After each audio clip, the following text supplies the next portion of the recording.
దక్షిణాసియా రాజకీయాల్లో ఒక దేశంలో ప్రభుత్వం మారితే అది కేవలం ఆ దేశం లోపల రాజకీయ మార్పు మాత్రమే కాదు, ఆ ప్రభావం సరిహద్దులు దాటి పొరుగు దేశాల భద్రత, ఆర్థిక వ్యవస్థ, అంతర్జాతీయ సంబంధాల మీద కూడా నేరుగా పడుతుంది. ముఖ్యంగా భారత్కు బంగ్లాదేశ్ అనేది కేవలం ఒక పొరుగు దేశం మాత్రమే కాదు, ఇది ఈశాన్య భారత భద్రతకు, కనెక్టివిటీకి, ట్రేడ్కి, బే ఆఫ్ బెంగాల్ వ్యూహానికి కీలకమైన దేశం. ఇలాంటి సమయంలో బంగ్లాదేశ్లో తారిక్ రెహమాన్ ప్రధానమంత్రిగా ప్రమాణ స్వీకారం చేశారు.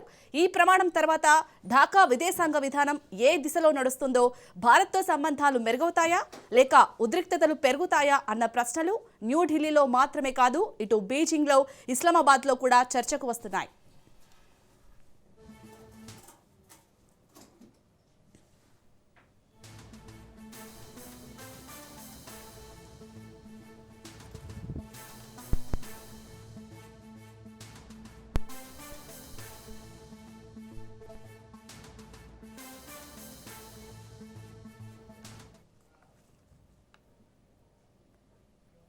ఇక మరో కీలక పరిణామం భారత్ తరపున ప్రతినిధిగా లోక్సభ స్పీకర్ ఓం బిర్లా బంగ్లాదేశ్కు వెళ్లడం.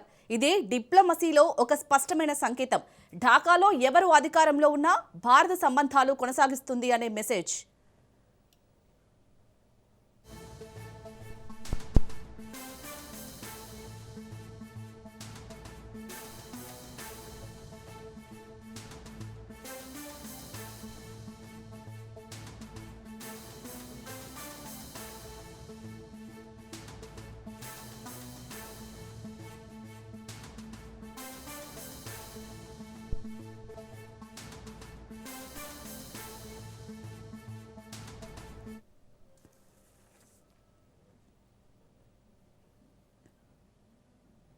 అయితే అదే సమయంలో బంగ్లాదేశ్లో ప్రభుత్వ మార్పును అవకాశంగా తీసుకుని ఇటు పాకిస్తాన్, చైనా తమ ఎత్తుగడలు వేస్తాయా? భారత్కు వ్యతిరేకంగా ఢాకా నుంచి ఇస్లామాబాద్ ఏం కోరుకునే ఛాన్స్ ఉంది? బంగ్లా, చైనా సంబంధాలు భారత్పై ఎంత ప్రభావం చూపుతాయి? అవామీ లీగ్ స్థాయిలో బీఎన్పీ భారత్తో సఖ్యతగా ఉండే అవకాశం ఉందా?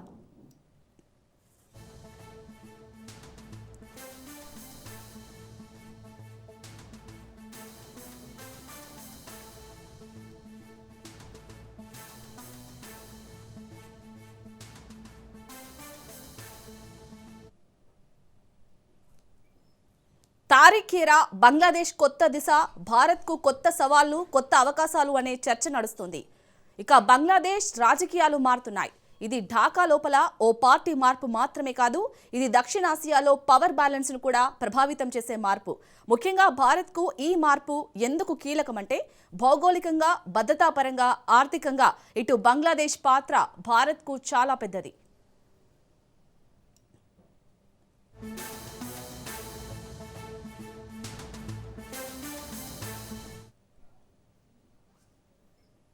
భారత్ బంగ్లాదేశ్ సంబంధాలు అంటే సాధారణంగా పక్కింటి దేశాల స్నేహంలా అనిపిస్తుంది, కానీ వాస్తవం మరింత లోతుగా ఉంటుంది. భారత ఈశాన్య రాష్ట్రాలకు బంగ్లాదేశ్ ఒక వ్యూహాత్మక కీ. ట్రేడ్ రూట్లు, transit, railway, road connectivity, port access ఇవన్నీ బంగ్లాదేశ్ సహకారం లేకుండా సాధ్యం కాదు. అందుకే ఢాకాలో రాజకీయ మార్పు వస్తే న్యూఢిల్లీ దాన్ని సాధారణంగా తీసుకోదు.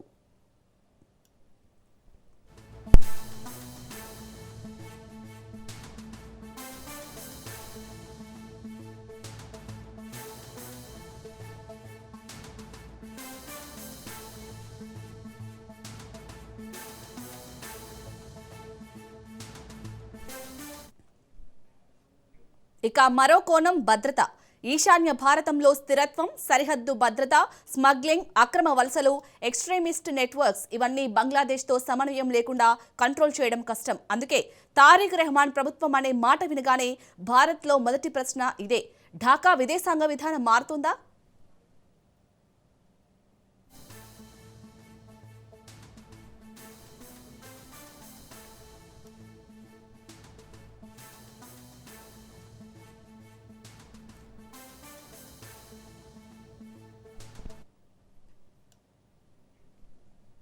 స్పీకర్ ఓం బిర్లా బంగ్లాదేశ్కు ఎందుకు వెళ్లడం? ఇది ఏ మెసేజ్ ఇస్తుంది? బంగ్లాదేశ్ ప్రభుత్వ మార్పు మధ్యలో భారత్ వేసిన తొలి డిప్లొమాటిక్ అడుగు చాలా కీలకం. లోక్సభ స్పీకర్ ఓం బిర్లా బంగ్లాదేశ్కు వెళ్తుండటం ఇది సాధారణ పర్యటన అయితే కాదు. ఇది ఒక సిగ్నల్. కొత్త ప్రభుత్వంతో భారత్ తొలి కమ్యూనికేషన్ ఎలా ఉండాలి అన్న దానికి ఇది సమాధానం.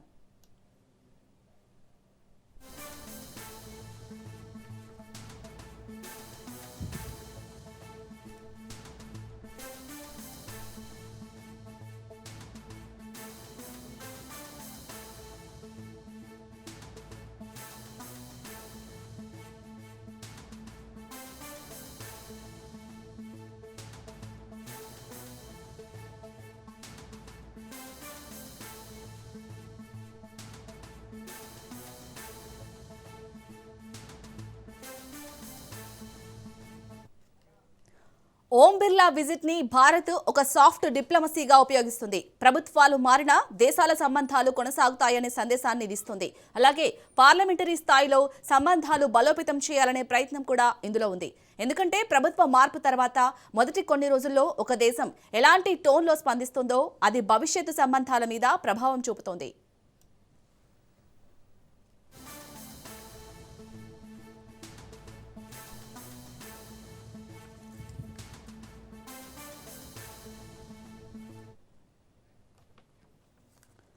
ఇక ఓం బిర్లా వెళ్లడం ద్వారా భారత్ మరో విషయం చెప్పాలనుకుంటుంది.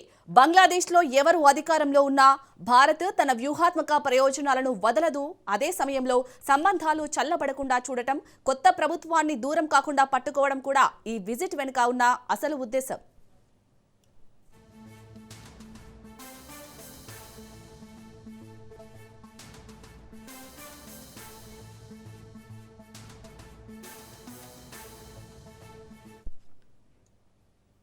బంగ్లా ఇష్యూలో ఇప్పుడు మరో కీలక ప్లేయర్ పాకిస్తాన్. బంగ్లాదేశ్లో కొత్త ప్రభుత్వం వస్తున్న వేళ ఇస్లామాబాద్ దీన్ని అవకాశంగా తీసుకునే ప్రయత్నం చేయొచ్చు. గతంలో తెగిపోయిన సంబంధాలను తిరిగి కలిపే ప్రయత్నం కూడా చేయొచ్చు. కానీ భారత్కు భయం ఏంటంటే పాకిస్తాన్ దీన్ని భారత్కు వ్యతిరేకంగా వాడుకుంటుందా?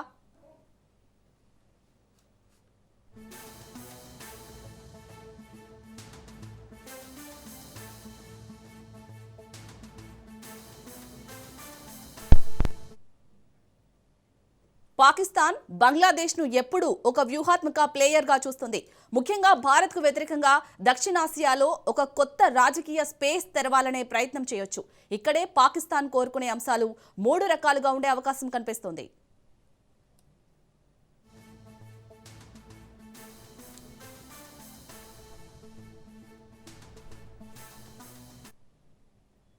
మొదటిది, బంగ్లాదేశ్ రాజకీయాల్లో భారత్పై విమర్శల కోసం ఒక వేదిక ఏర్పడితే దాన్ని పాకిస్తాన్ ప్రోత్సహించే ఛాన్స్ ఉంది. రెండోది, సెక్యూరిటీ కోణం. ఈశాన్య భారతంపై గతంలో పనిచేసిన కొన్ని నెట్వర్క్స్ గురించి ఆరోపణలు ఉన్నాయి. అవి మళ్లీ బలపడకుండా ఉండాలంటే భారత్ చాలా అప్రమత్తంగా ఉంటుంది. మూడోది, మతపరమైన రాజకీయ నెరేటివ్. ఇస్లామిక్ బ్రదర్హుడ్ లాంటి భావాజాలాన్ని బలపరిచి భారత్కు వ్యతిరేకంగా ఒక మానసిక వాతావరణం సృష్టించేందుకు పాకిస్తాన్ ప్రయత్నించవచ్చు.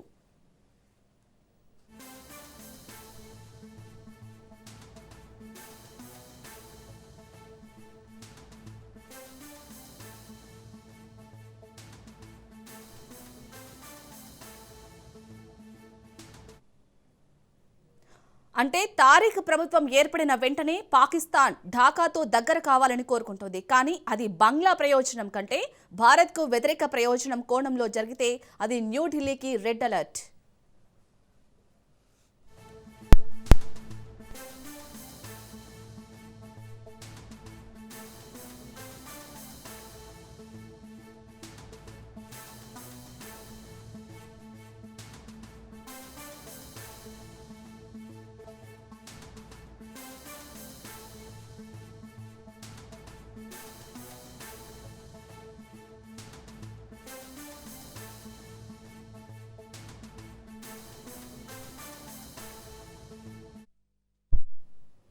భారత్ బంగ్లా సంబంధాల్లో ఇప్పుడు అసలు పెద్ద ఛాలెంజ్ చైనా.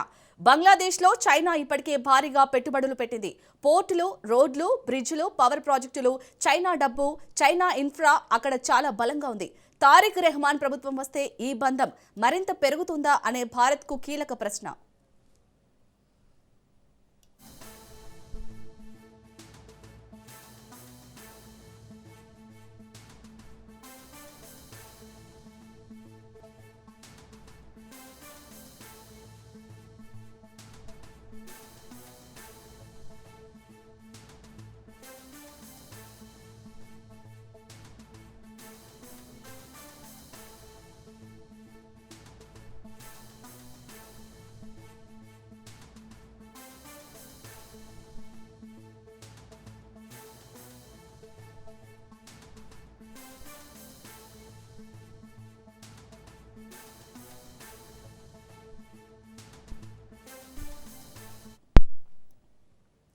చైనా బంగ్లాదేశ్లో పెట్టుబడులు పెట్టడం కొత్త విషయం ఏమీ కాదు. కానీ ఇప్పుడు పరిస్థితి వేరుగా ఉంది.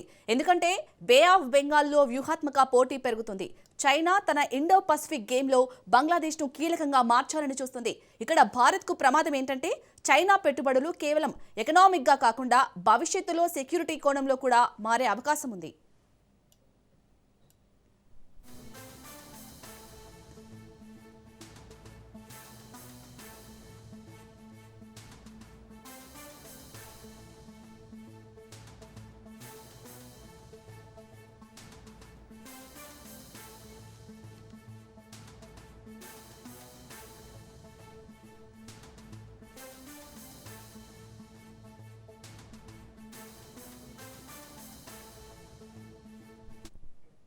ఉదాహరణకు పోర్ట్ డెవలప్మెంట్, ఇన్ఫ్రా ప్రాజెక్టులు డ్యూయల్ యూజ్గా మారే అవకాశం ఉంటుంది. సివిల్ ప్రాజెక్టులు మిలిటరీ అవసరాలకు కూడా ఉపయోగపడే ప్రమాదం ఉంది. అలాగే చైనా లోన్స్ పెరిగితే బంగ్లాదేశ్ ఆర్థికంగా చైనాపై ఆధారపడే అవకాశం కూడా ఉంటుంది. అప్పుడు విదేశాంగ విధానం కూడా బీజింగ్ వైపు ఎక్కువగా వంగే ప్రమాదం ఉంటుంది.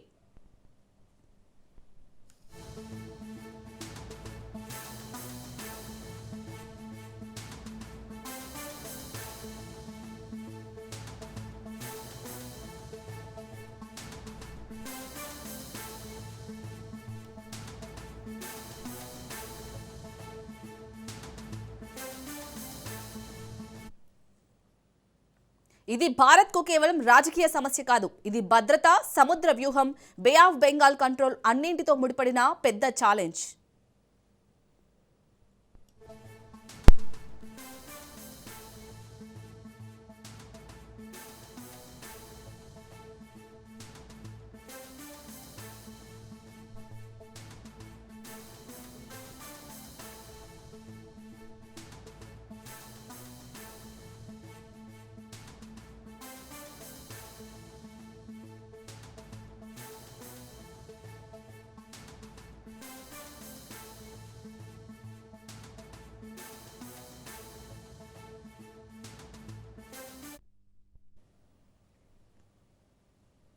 అసలు తారిక్ రెహమాన్ హయాంలో భారత్ బంగ్లాదేశ్ సంబంధాలు ఎలా ఉండబోతున్నాయి?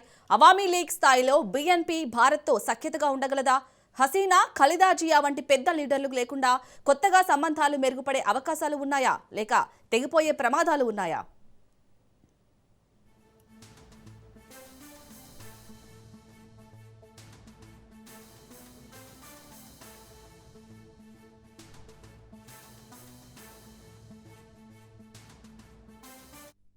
భారత్, బంగ్లాదేశ్ మధ్య సహకారం పెరగడానికి కొన్ని కారణాలు చాలా బలంగా ఉన్నాయి. మొదటిది ట్రేడ్. బంగ్లాదేశ్కు భారత్ మార్కెట్ కీలకం. రెండోది ఎనర్జీ. పవర్ గ్రిడ్ కనెక్టివిటీ, విద్యుత్ సరఫరా, ఎనర్జీ ప్రాజెక్టులు ఇవి రెండు దేశాలకు ప్రయోజనం. మూడోది కనెక్టివిటీ. భారత ఈశాన్య రాష్ట్రాలకు బంగ్లాదేశ్ రూట్ చాలా కీలకం. ఇది ఆర్థికంగా మాత్రమే కాదు, వ్యూహాత్మకంగా కూడా.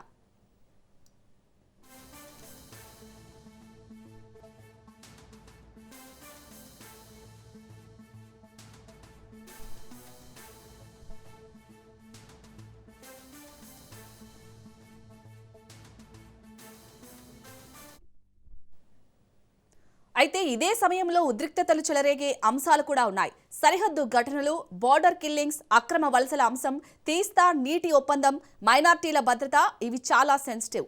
బంగ్లాదేశ్లో హిందువులపై దాడులు జరిగితే భారత్లో రాజకీయంగా తీవ్ర స్పందన తప్పదు. అలాగే అక్రమ వలసల అంశం భారత్లో ఎన్నికల రాజకీయాల వరకు వెళ్లే అంశం. అందుకే తారిక్ ప్రభుత్వం ఈ అంశాలను ఎలా హ్యాండిల్ చేస్తుందో భారత్ చాలా దగ్గరగా గమనిస్తుంది.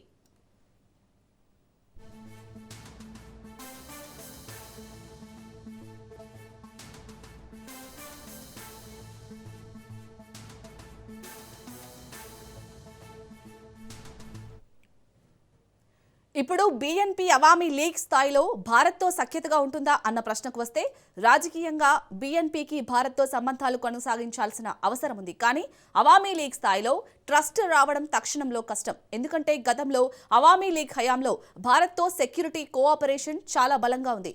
బీఎన్పీ హయాంలో మాత్రం న్యూఢిల్లీలో అనుమానాలు ఎక్కువగా ఉంటాయి.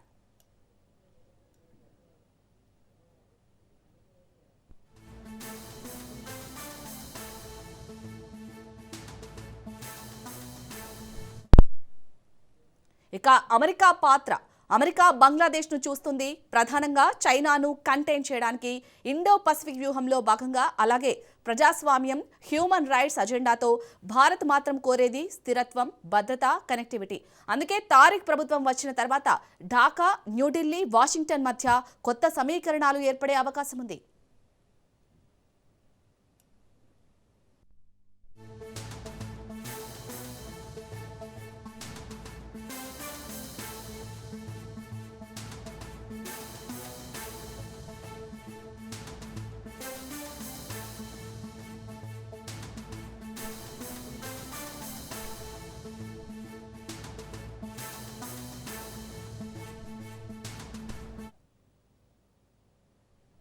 రైట్ ఇటు బంగ్లాదేశ్లో అయితే తారిక్ రెహమాన్ ప్రధానమంత్రిగా ప్రమాణ స్వీకారం చేస్తున్నారు. సో మన లోక్సభ స్పీకర్ ఓం బిర్లా కూడా ఆ కార్యక్రమానికి వెళ్లారు. దీనికి సంబంధించి మరిన్ని అప్డేట్స్ ని మా బ్యూరో చీఫ్ రాజ్రెడ్డి అందిస్తారు. రాజ్రెడ్డి, మొత్తానికైతే బంగ్లాదేశ్ మార్పు విధానంలో ఎలాంటి మార్పులు రాబోతున్నాయి, అంటే బంగ్లాదేశ్ విదేశాంగ విధానంలో ఎలాంటి మార్పులు రాబోతాయి అనుకోవచ్చు? ఫ్యూచర్లో బంగ్లాదేశ్లో ఎలాంటి సిచ్యుయేషన్స్ కనిపిస్తున్నాయి?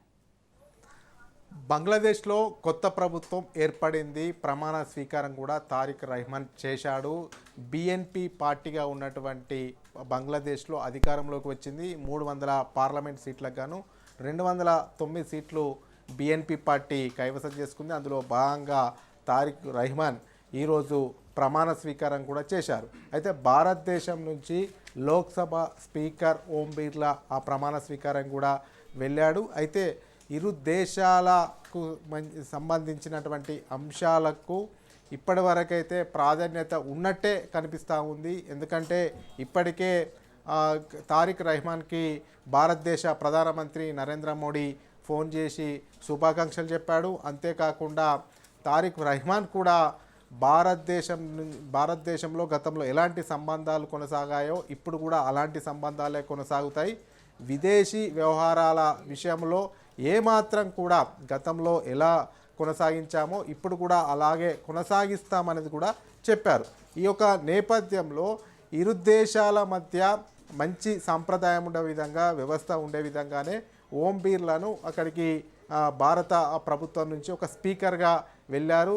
అంటే ఇరు దేశాలకు సంబంధించినటువంటి డిప్లొమాటిక్గా ప్రభుత్వం, భారతదేశ ప్రభుత్వం కూడా వ్యవహరిస్తుందని చెప్పుకోవచ్చు. ఎందుకంటే ఇప్పటికిప్పుడే అతన్ని శత్రుత్వంగా చూడకుండా గత ప్రభుత్వాలు ఏ రకంగా భారతదేశానికి సహకరించాయో ఇప్పుడు కూడా తారిక్ రెహమాన్ అదే రకంగా సహకరిస్తారని చెప్పడము, ఆ యొక్క వేడుకకు, ప్రభుత్వం ఏర్పడే వేడుకకు ఓం బిర్లా స్పీకర్ కూడా వెళ్ళాడని చెప్పుకోవచ్చు. అయితే ఇప్పటివరకు ఇదంతా కూడా బాగానే ఉంది. అయితే భారతదేశంతో బంగ్లాదేశ్ సంబంధాలు, సత్సంబంధాలు కొనసాగుతాయి. విదేశాంగ వ్యవహారాల్లో విషయంలో గతంలో ఎలాగా ఉన్నామో ఇప్పుడు కూడా అలాగే వ్యవహరిస్తామని కూడా చెప్తున్నారు. అయితే మనకు అంతా కూడా ముప్పు ఉన్నది, ప్రమాదం ఉంది, అంతా కూడా ఈ బంగ్లాదేశ్తో నేరుగా ఉండదు. మనకు శత్రు దేశాలైనటువంటి పాకిస్తాన్, అదేవిధంగా చైనా, ఈ 2 దేశాల ప్రెషర్ వల్లే మనకు బంగ్లాదేశ్తో ముప్పు పెంచి ఉంది అనేది కూడా రాజకీయ విశ్లేషకులు కానీ విశ్లేషిస్తున్నటువంటి పరిస్థితులు కనబడతా ఉన్నాయి. ఎందుకు అంటే వీళ్ళు ఇప్పటికే చైనా దేశము బంగ్లాదేశ్లో పెద్ద ఎత్తున పెట్టుబడులు పెట్టింది. బంగ్లాదేశ్లో చైనా ఇప్పుడు కీలక పాత్ర పోషిస్తూ ఉంది. ముఖ్యంగా చూసుకున్నట్టయితే బంగ్లాదేశ్లో చైనా వ్యాపారము, విద్యా సంస్థలు, వీసాలు, ఆర్థిక సహకారము ఇదంతా కూడా చైనా బంగ్లాదేశ్కు సహకారం అందిస్తుంది. ఒక శక్తివంతమైనటువంటి పాత్ర చైనా పోషిస్తూ ఉంది. అదేవిధంగా ఇంతకుముందు వ్యవహారం అటు పాకిస్తాన్కు అదేవిధంగా బంగ్లాదేశ్కు కాస్త చెడున్నటువంటి వ్యవహారం ఇప్పుడు కాస్త వాళ్ళిద్దరి మధ్యలో కూడా సన్నిహితం పెరిగినట్టు కనిపిస్తూ ఉంది. ఈ యొక్క నేపథ్యంలో భారతదేశానికి నేరుగా బంగ్లాదేశ్తో ప్రమాదం ఉండదు.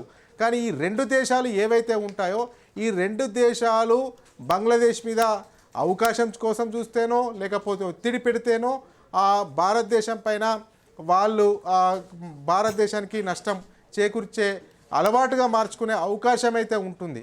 అందులో భాగంగా ముఖ్యంగా చూసుకున్నట్టయితే భారతదేశంలో పశ్చిమ బెంగాల్కు అదేవిధంగా బంగ్లాదేశ్కు దాదాపు 2220 కిలోమీటర్ల దూరం మాత్రమే ఉంటుంది. ఇక్కడికి బార్డర్లో ఉంటాయి.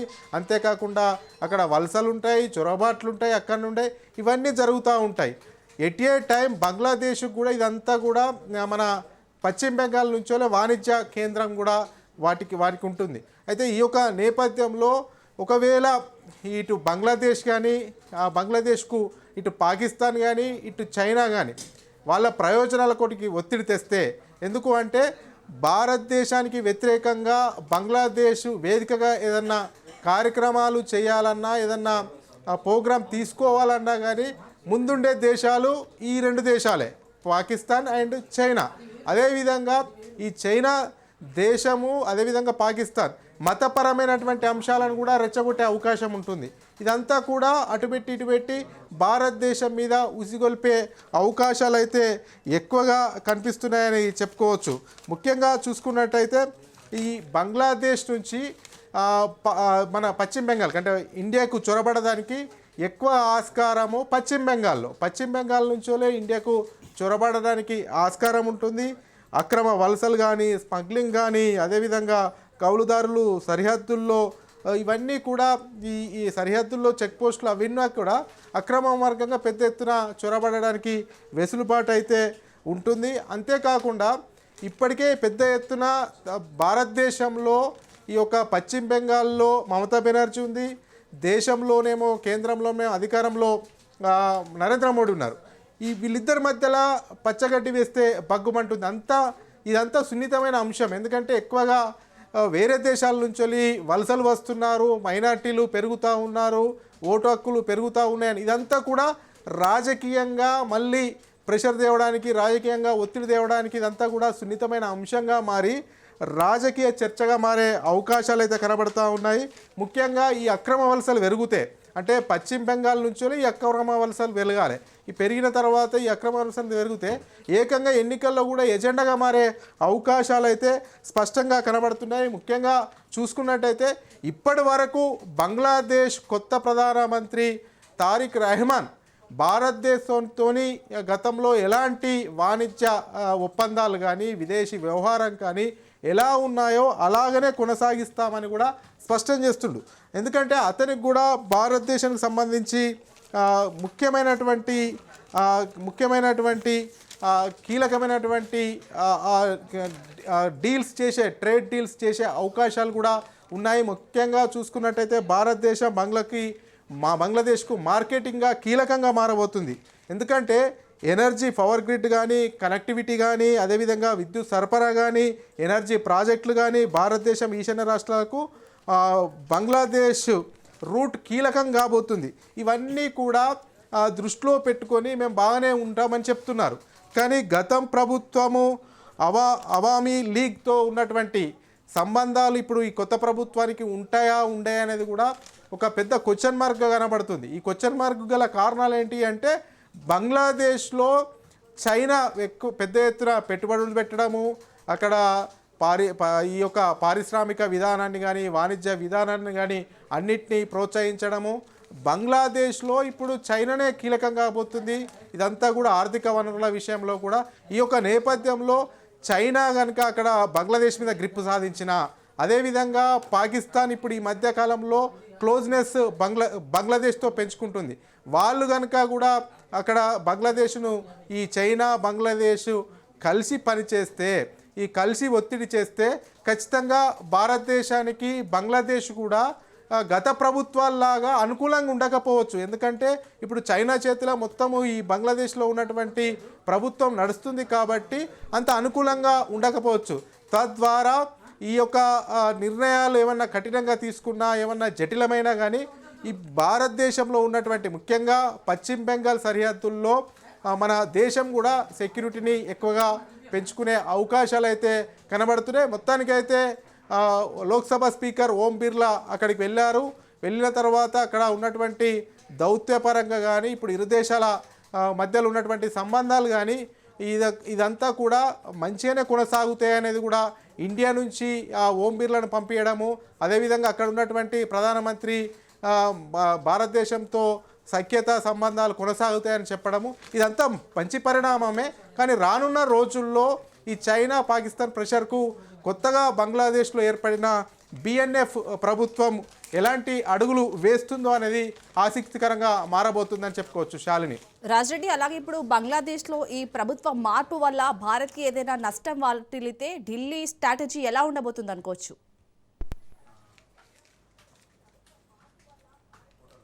అంటే భారతదేశం కూడా ఆచితూచి అడుగులు వేయబోతుంది. వాళ్ళైతే ఇప్పుడు చెప్పడానికైతే విదేశాంగ వ్యవహారాల విషయంలో మాది బాగానే ఉంటుంది, భారతదేశంతో గతంలో కొనసాగించినటువంటి రిలేషన్నే మేము కొనసాగిస్తామని ఇప్పుడు తారిక్ రహమాన్ చెప్తున్నటువంటి పరిస్థితి అయితే కనబడుతుంది. కానీ ఇది ఇట్లాగే కొనసాగుతుందా లేకపోతే మాటల మట్టుకే ఉంటుందా, గతంలో ఉన్నటువంటి ప్రభుత్వాల్లాగా భారత్కు సపోర్ట్ ఉంటుందా, ఇదంతా ఉండకపోతే ఒకవేళ భారతదేశం కూడా బంగ్లాదేశ్ కీలకమే, అదేవిధంగా బంగ్లాదేశ్తో సత్సంబంధాలు ఉండాలని భారతదేశం కూడా కోరుకుంటుంది. కానీ మనకి ఇదంతా సమస్య ఏంటంటే ఇది చైనాతోని అదేవిధంగా పాకిస్తాన్ సమస్య కాబట్టి ఈ చైనా పాకిస్తాన్ దేశాలు ఇప్పుడు వారితో సఖ్యతగా సన్నిహితంగా వాళ్ళు చెప్పినట్టు వినే ధోరణిలో ఉంటాయనే ఆదేశాలు కూడా భావిస్తున్నారు. కాబట్టి వాళ్ళు ఖచ్చితంగా డైరెక్ట్గా చేయక ఇండైరెక్ట్గా బంగ్లాదేశ్తోని భారతదేశం పైన ఏమన్నా చేసే ప్రయత్నం చేయవచ్చు. అందులో భాగంగానే ఇదంతా కూడా జరుగుతుంది. అంటే మన భారతదేశ ప్రభుత్వం కూడా డిప్లొమాటిక్గా వ్యవహరిస్తూ ఉంది కాబట్టి ఖచ్చితంగా భారతదేశం కూడా నిశితంగా పరిశీలిస్తూ ఉంది. ఒకవేళ బంగ్లాదేశ్ కనుక పాకిస్తాన్కో లేకపోతే చైనాకో ప్రలోభాలకో లేకపోతే వాళ్ళ ప్రెషర్కో లొంగి భారతదేశం పైన ఏమన్నా చేయాలని అదేవిధంగా కఠినతరం చేయాలని చూస్తే మన దగ్గర కూడా పశ్చిమ బెంగాల్లో ఉన్నటువంటి ఆ సరిహద్దు ప్రాంతాన్ని కూడా టైట్ చేస్తారు, అక్కడ సెక్యూరిటీ పెంచుతారు. మొత్తానికైతే ఇప్పటి వరకైతే మంచి సంప్రదాయంతోనే ఇరు దేశాలు గతంలో ఉన్నటువంటి ఏదైతే విధానాలు ఉన్నాయో ఆ విధానంతోనే ముందుకు వెళ్తామని చెప్తున్నారు. కానీ వీళ్ళు ఏ రకంగా ఇన్ఫ్లుయెన్స్ చేస్తారు, ఏ రకంగా బంగ్లాదేశ్ను ట్రాప్ చేస్తారు, బంగ్లాదేశ్ను రిమోట్ కంట్రోల్గా వాడుకొని బంగ్లాదేశ్ను భారతదేశం వైపు ఎలా పుసిగొలుపుతారనేదే ఇంట్రెస్టింగ్ టాపిక్. ఇప్పటివరకు అయితే బంగ్లాదేశ్ అయితే భారతదేశంతో మంచి సత్సంబంధాలు కొనసాగిస్తామనేది కూడా కొత్తగా ఏర్పడినటువంటి ప్రభుత్వం కూడా చెప్తా ఉంది. Right, thank you Rajireddy.